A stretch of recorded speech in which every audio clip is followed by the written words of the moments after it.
If you do this, narcissists will cry over almost every cruel thing they have done to you. Relationships with narcissists are hard. It feels like walking through a maze where every turn tests what you believe and what you see. Getting through these tangled emotional situations takes more than the usual advice. It takes real skill. In this video, we walk through 10 powerful techniques that can shift the balance and change how a narcissist responds to you. Picture an emotional battlefield where the normal rules do not apply and where cleverness matters more than force. You are the main character in this story, and you are about to change. You are not carrying weapons. You are carrying your own intelligence, and that is your real strength. The 10 techniques ahead are like 10 brush strokes on a larger picture, a picture of psychological survival. Some are simple, some take more effort. All of them show just how complicated it is to connect with another person when that person is a narcissist. So do not just memorize the facts. Try to understand the deeper pattern underneath them. Your story, like this one, is woven from both confusion and moments of real clarity. Let us begin. The first step is to be proud of your independence and your confidence. Being independent is one of the strongest defenses you have against a narcissist's manipulation. In the strange dance of a relationship like this, moving forward with steady confidence starts to break down their control. The more you hold on to your own sense of self, the harder it becomes for them to chip away at your worth. This is not arrogance. It is simply a clear statement that their attempts to shrink you down will not work because your confidence will not bend. When they see that their hurtful behavior no longer lands the way it used to, it starts to weigh on them instead. You should feel validated from inside yourself, not from someone who tries to claim ownership of your happiness. Your freedom should be shaped by your own happiness, and you are closer than you think to finding that on your own terms. The second step is to take your self-care seriously, more seriously than ever before. In a story about becoming resilient, self-care becomes the quiet hero of the whole thing. Picture yourself putting your health and your peace of mind first. This is not selfish. It is an act of self-respect in the middle of a relationship that has been anything but kind. Pay attention to your own feelings the way you would listen to music, and guide them gently so the noise around you does not take over. Focus on caring for your body. Eat well, move your body regularly, and get enough rest. These small habits calm the storm that builds up inside you over time. Make space for things that bring you joy, like a long walk that feels like its own quiet chapter, or a scent or a place that helps you feel calm again. Surround yourself with people who show up for you consistently. They become the steady support that holds up your emotional foundation. As your confidence grows and your health improves, the narcissist's grip on your mind starts to loosen. This is proof that putting yourself first was never wrong. The third step is to stop living inside the loop of constant apology. Imagine being free from that endless cycle of saying sorry, a cycle that only lets people avoid taking responsibility for their own actions. Do not apologize for things you did not do. Every time you say sorry to a narcissist for something that was not your fault, you are quietly excusing their behavior, and that lets them keep doing it without any consequences. They may try to convince you that you are the one overreacting or imagining things. Remember clearly, they are the ones who cause the harm. When they try to make you feel guilty, you do not have to give in by apologizing just to keep the peace. Doing that only hands them more power over you, and you do not owe them that. Do not be afraid to see through their tactics. You are not responsible for what they choose to do. The fourth step is to cut ties, and to do it with a clear strategy. Stepping away from the harmful connection is a way of protecting yourself and giving yourself the room you need to heal and grow. Build distance and space around yourself on purpose. Lean on people who understand what you have been through and who care about your well-being. When you stop responding, the narcissist may finally have to sit with what they did and how it affected you. They may start to realize that you are truly gone. They might not fully understand why they suddenly want your forgiveness so badly, but often it comes from the emptiness they created for themselves. The fifth step is to stay strong and refuse to give up on yourself. It matters to hold on to a calm, steady attitude when you are dealing with someone like this. When they try to provoke a reaction from you, refusing to give them one is one of the strongest things you can do. Do not let their confusing mind games pull you off course. Instead, keep your attention on your own happiness and well-being. Spend time on things that genuinely make you feel good and stay close to people who lift you up rather than drag you down. Setting clear limits and actually holding on to them sends a quiet but powerful message that this kind of treatment will not be tolerated anymore. The sixth step is learning to see through flattery. When a narcissist gives you compliments, it can often be a tool rather than a genuine gesture, something used to keep you off balance or to keep feeding their own ego. Instead of letting that flattery boost their sense of self-importance, it helps to gently point out inconsistencies or mistakes when they come up. Stay grounded and do not let clever words shift how you see your own worth. By refusing to let them control how you value yourself, you take away a piece of their influence over you and you make more room for your own freedom. The seventh step is refusing to play by their rules. A narcissist often tries to control the people around them like pieces on a board. Stand firm and refuse to let them pull you in whatever direction suits them. Strengthen your resolve and do not give in just because it feels easier in the moment. It is a hard path, but every small step forward makes you stronger. When something feels wrong, it is okay to say no clearly and firmly. Setting limits like this is not selfish. It is a form of self-protection. Be clear about where your limits are and do not back down when they get tested. You do not owe anyone an explanation, and protecting your own peace matters more than keeping them comfortable. Do not let their attempts to manipulate you pull you backward. Hold on to hope and hold on to your own sense of integrity as you move toward a future where your value is clear. The eighth step is learning to accept just how much you are worth, even when someone has tried to convince you otherwise. Allow yourself to enjoy your own life. Take the lead role in your own story instead of playing the smaller part they expected you to play. Rather than feeling guilty for moving forward, surround yourself with people who genuinely support you and step away from anyone who only wants to use you. See yourself as the main character of your own life. Make time for things that bring you real happiness and spend time with people who make you feel good about yourself. Know that your value does not depend on anyone else's opinion, and do not let someone else's cruelty define who you are. Take that first step toward reclaiming your life, knowing that they no longer get to shape your future.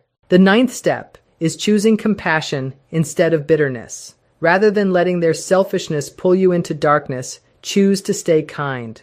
Rise above their smaller goals and become a source of light, which can be more unsettling to them than anger ever could be. The goal is not to be perfect. The goal is to stay kind as much as you reasonably can. Over time, they begin to understand that their behavior no longer has power over you. Accepting that difficult situations can still help you grow is part of the process. You come out of it stronger and wiser, even if it did not feel that way at the time. The 10th and final step is holding on to your confidence like a shield. As you refuse to get pulled back into their manipulation, your confidence becomes your greatest ally. Do not be afraid to speak up for yourself, state your limits clearly, and refuse to let anyone control your life. Send a clear signal that mistreatment is not something you will accept. A narcissist may try to play the victim when they are confronted, but your steady resolve makes that act fall flat. Stand firm against unfair treatment and let every act of confidence be a way of protecting your own worth. If this video was helpful to you, consider giving it a like and following along for more content like this. Have a wonderful day, and we will see you in the next one. Now, picture stepping into the mind of a narcissist, someone who often seems stuck somewhere in the past, to the point where even an old rotary phone might feel modern by comparison, like an uninvited guest who shows up right as the party is winding down. They seem to have their own strange sense of timing. Picture a breakup that hits all at once, like a heavy weight dropping without warning. A story of heartbreak told in words that cut deep, unraveling everything that once felt meaningful and leaving you stuck in their indifference.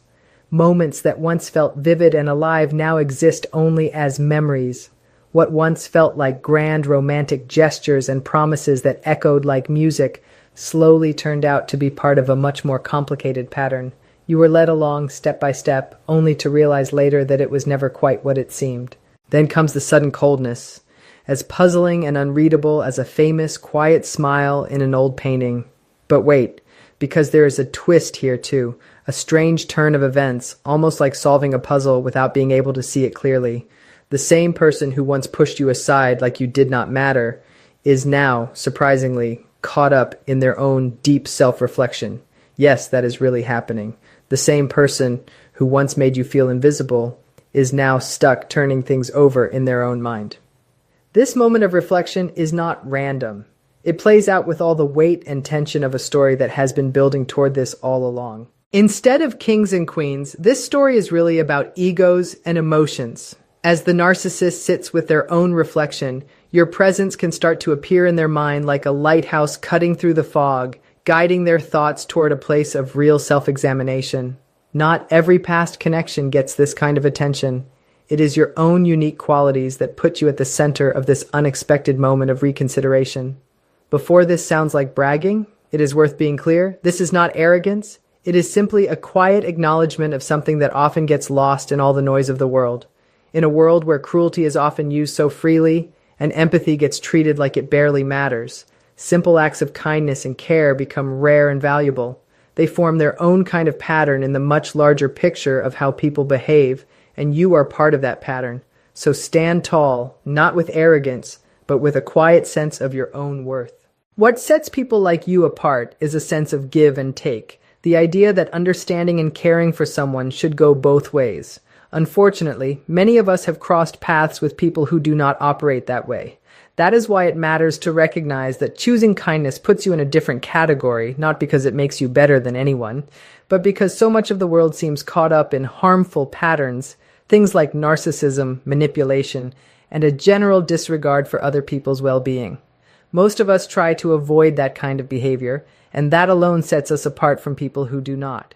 If you consider yourself someone who feels deeply for others, it can help to keep developing that quality on purpose.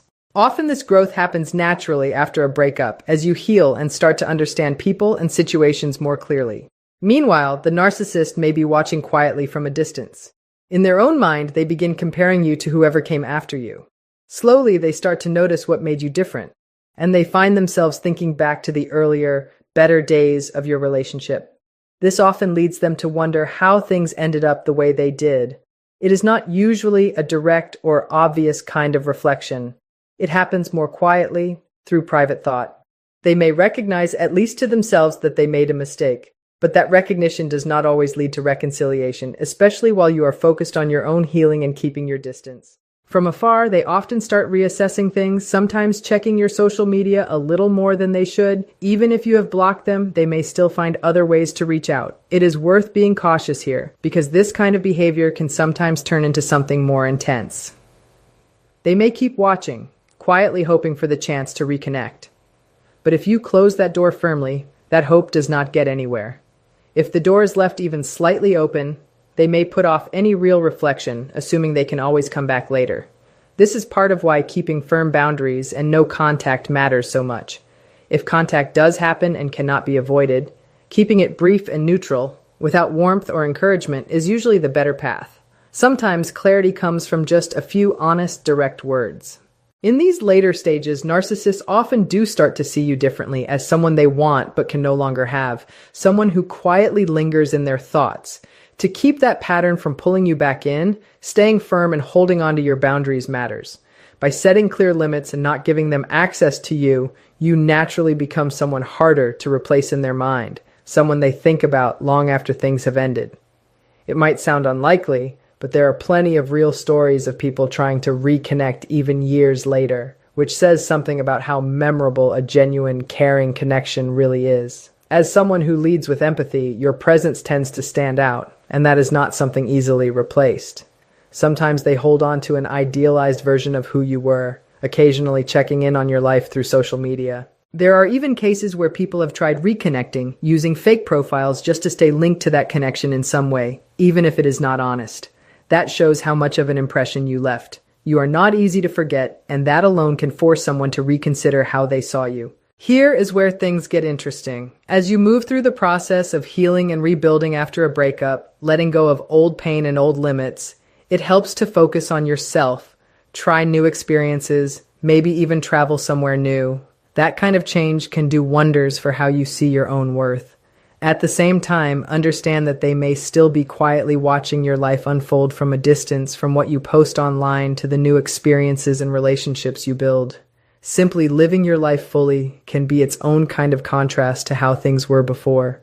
You are not just doing fine, you are thriving in ways they likely did not expect. While you continue growing and staying true to yourself, they often remain stuck trying to fit in with whoever is around them without a strong sense of their own identity.